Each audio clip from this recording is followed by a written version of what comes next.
नमः शिवाय। श्री शिवाय नमस्तुभ्यं। श्री आदिशक्ति पार्वती माताय नमः। श्री विघ्नेश्वराय नमः। श्री लक्ष्मी नारायणे नमः। श्री सरस्वती ब्रह्माय नमः। श्री सियारामे नमः। श्री रामदास हनुमाने नमः। श्री राधे श्यामे नमः। हे शिवजी, તમારી કૃપાથી હું આ શિવ પુરાણ વાંચી રહી છું અને મારી મમ્મી, બેન અને તમામ શ્રોતા આ શિવ પુરાણ સાંભળી રહ્યા છે। અમે બધા આ શિવ પુરાણનું જ્ઞાન પ્રાપ્ત કરી શકીએ એટલી શક્તિ પ્રદાન કરજો અને શિવ પુરાણનું તેજ સહી શકીએ એટલી ક્ષમતા પ્રદાન કરજો। હે વિઘ્નેશ્વર ગણપતિ બાપા, તમે શિવ પુરાણના વંચનમાં આવતા તમામ વિઘ્ન હરજો। हे कृष्ण मनोहारिणी राधा जी, हे श्याम सुंदर, हे सिया राम जी, हे रामदास हनुमान जी, तमे शिव पुराण सांभळवा जरूर पधारजो अने मारा हृदयमां स्थान ग्रहण करजो। ओम नमः शिवाय। श्री शिवाय नमस्तुभ्यं। द्वितीय संहिता तृतीय खंड सप्तदश अध्याय। पार्वती विवाह निमित्त इंद्र द्वारा कामदेव को शिव के पास भेजना। Page number 516। ब्रह्मा जी बोले, जब देवगण इंद्र से अपना अभिप्राय निवेदन कर अपने अपने स्थानों को चले गए तो दुरात्मा तारक से पीड़ित इंद्र ने कामदेव का स्मरण किया। उसी समय वसंत को साथ लेकर रति का पति त्रैलोक्य विजयी कामदेव रति को साथ लेकर स्वाभिमान वहां उपस्थित हुआ। कामदेव ने इंद्र के आगे जाकर उन्हें प्रणाम किया और हाथ जोड़कर वो महामनस्वी इंद्र से बोला, हे देवेश, आपको कौन सा ऐसा कार्य आ पड़ा जिससे मेरा स्मरण किया? आप उसे शीघ्र कहिए, मैं उसे करने के लिए ही यहाँ उपस्थित हुआ हूँ। ब्रह्मा जी बोले, काम के वचनों को सुनकर इंद्र परम प्रसन्न हो उसकी बढ़ाई करने लगा और कहने लगा, हे काम, तुमने जो कहा वो सर्वथा उचित है। हे काम, मेरा जिस प्रकार का कार्य उपस्थित है उसे करने में तुम ही अकेले समर्थ हो। हे मकर ध्वज, जब तुम उसे करने के लिए स्वयं उपस्थित हो तो तुम धन्य हो। अब मैं जो बात तुम्हारे आगे कहता हूँ उसे सुनो। जो मेरा कार्य है उसे तुम अपना ही कार्य समझना, अन्यथा नहीं करना। ऐसे तो मेरे बहुत से मित्र हैं, किंतु हे काम, तुम्हारे समान कहीं मेरा कोई और मित्र नहीं है।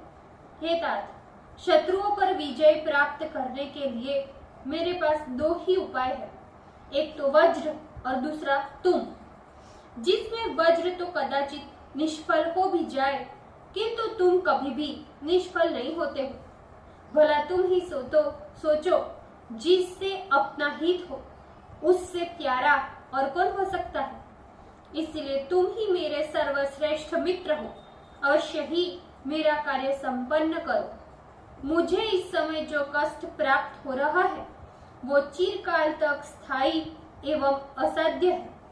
वो दुख तुम्हारे सिवा कोई दूसरा दूर करने में समर्थ नहीं है। दानी की परीक्षा दुर्भिक्ष में, शूरवीर की परीक्षा युद्ध स्थल में और मित्र की परीक्षा आपत्ति में और असमर्थ होने पर स्त्री के कुल की परीक्षा होती है। सत्य की परीक्षा संकट काल में तथा न्याय मार्ग से च्युत होने की स्थिति में ही होती है और स्नेह की परीक्षा परोक्ष काल में होती है। ये बात अन्यथा नहीं है। इस समय मुझ पर ऐसी आपत्ति आ पड़ी है जिसे तुम्हारे अतिरिक्त दूसरा निवारण नहीं हो सकता। इतदर्थ हे मित्र वर्य, इस विपत्ति में तुम्हारी परीक्षा अवश्य होगी। ये कार्य मेरे लिए ही सुखदायी नहीं है, किंतु इसमें देव मात्र का भी हित निहित है।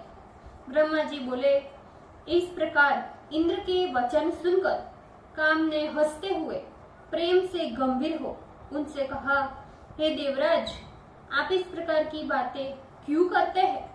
मैं आपके वचनों का उत्तर नहीं देना चाहता।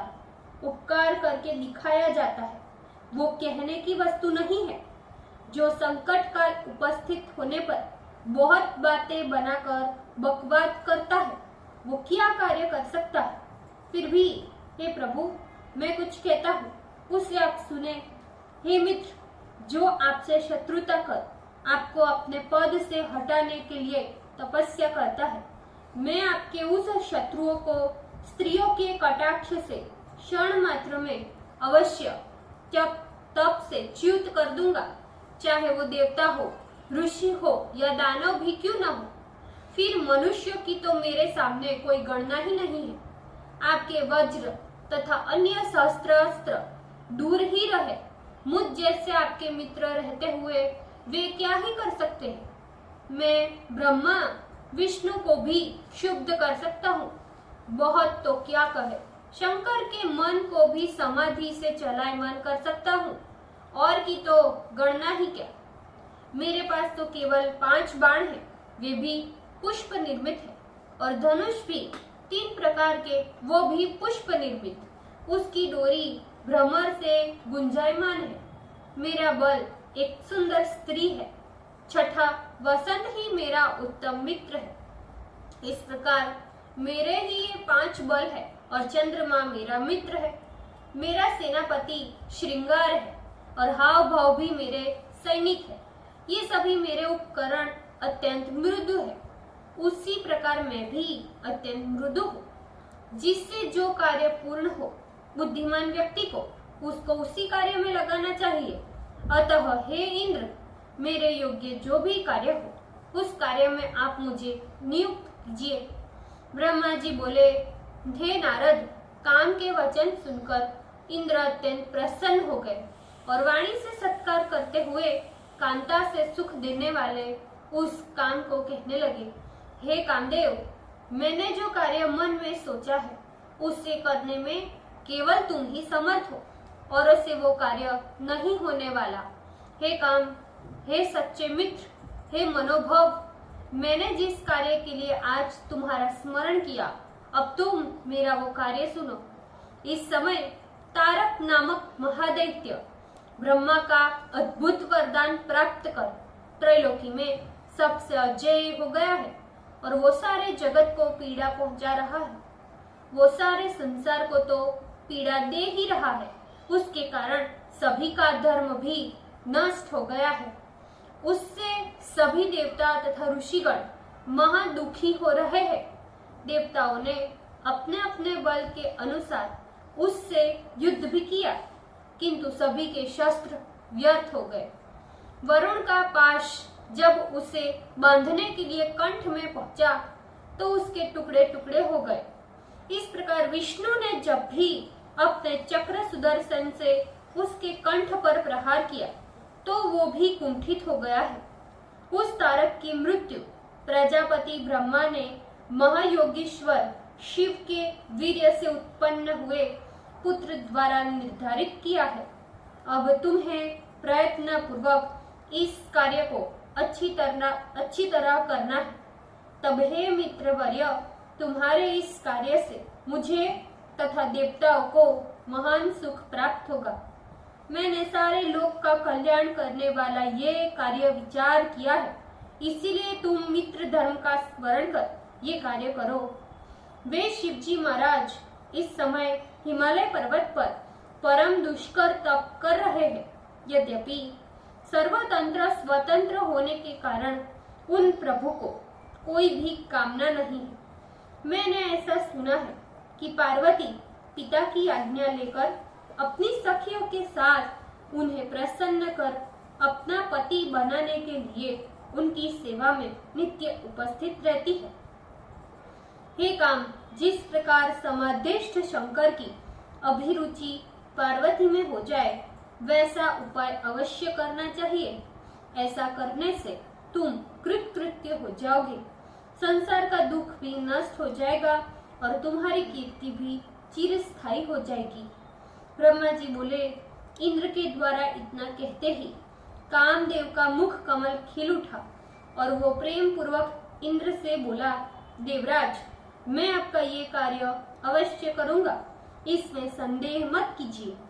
शिव की माया से मोहित हुआ वो काम इंद्र के वचनों को ओम कहकर हठपूर्वक स्वीकार किया।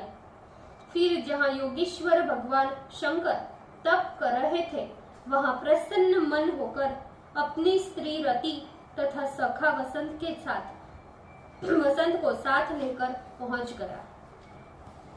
ओम नमः शिवाय। श्री शिवाय नमस्तुभ्यम। भूल चूक माफ करजो शिवजी, कृपा राखजो। આજના શિવપુરાણના વંચનનું પુણ્ય મને પ્રદાન કરજો શિવજી। ઓમ નમઃ શિવાય। શ્રી શિવાય નમસ્તુભ્યમ।